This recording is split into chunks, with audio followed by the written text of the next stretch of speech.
It's the 1st of December, and from here on in, it's counting. If you've got an advent calendar, if you've got kids, young kids, there's the hype until we get to Christmas Day. Before we can get to the manger to celebrate the birth of the Messiah, we've got a detour. There's a space that we've got to go into, and that's a necessary deviation.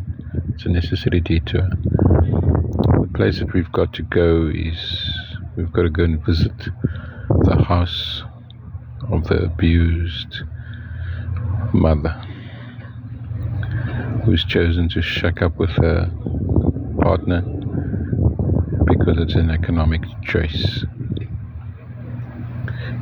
My name is Benson. Welcome to my channel, and this is an effort to speak out against the issue of GBV in terms of 16 days of activism in South Africa. I'm going to stay away from her name, but her picture, her image is clearly imprinted on my brain. I ran a coffee shop on Komiki Road near Food Zone for a while, and when you're in the same space every day, early morning, opening up and closing later and walking back home, you start noticing patterns. And one of the patterns that I noticed is her consistently on the road, dressed in a specific way, selling her wares.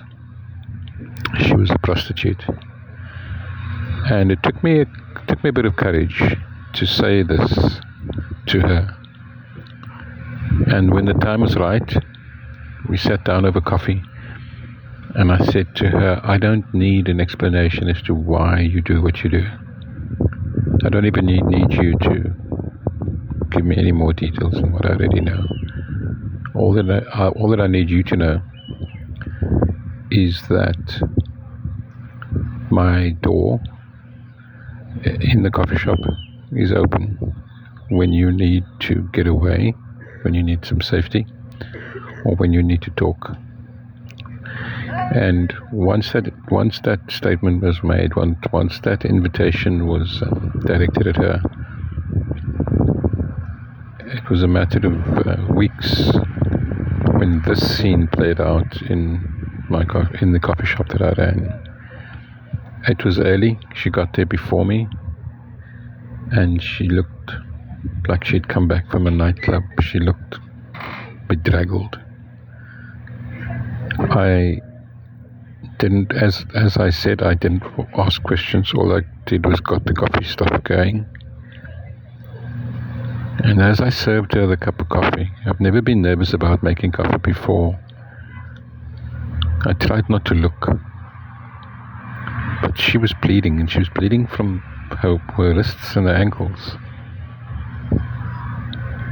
And eventually, without me having to ask the question, she told me the most horrendous story, part of which I'm going to tell you and use this as an introduction to an interview that I did with her. I promised myself after the story that I would sit down with her and give her an opportunity to tell her story. She had just escaped from an ordeal, and the ordeal involved her being raped repeatedly, being abducted, and her eventually finding the way out.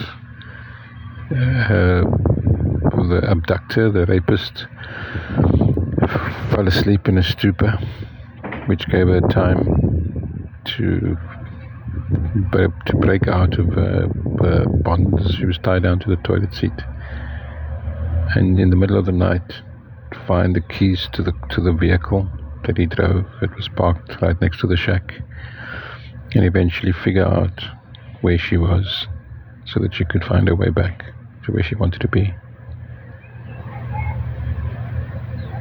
Thanks for watching. and My sharing childhood is very heavy. my content. I didn't grow up with a mom. So I grew up very tomboyish, Okay. tough, logical brother. Biological's overseas Sorry. with his family. Yes. No contact. I think he is playing the tough love card. Okay. I do. I've got two brothers, but the one's a stepbrother, so it was just me and Jono. When he was high on sick, he was like a demon. Really. I probably shoot like a 50 bag, Okay. which is quite strong for me. Okay. Just one shot a day. Gets you high quick Gets you high quick and keeps and gives you a fake sense of confidence. Yeah, guys, so thank you for listening to my story. What I can say about, my story, what does one say? Why did these terrible events happen to me? I was raped as a child by my grandfather for a duration of 2 years, molested, raped 11 times. I used to prostitute and was raped during that. What do I make of all those events that took place? They were tools that were put in my hand.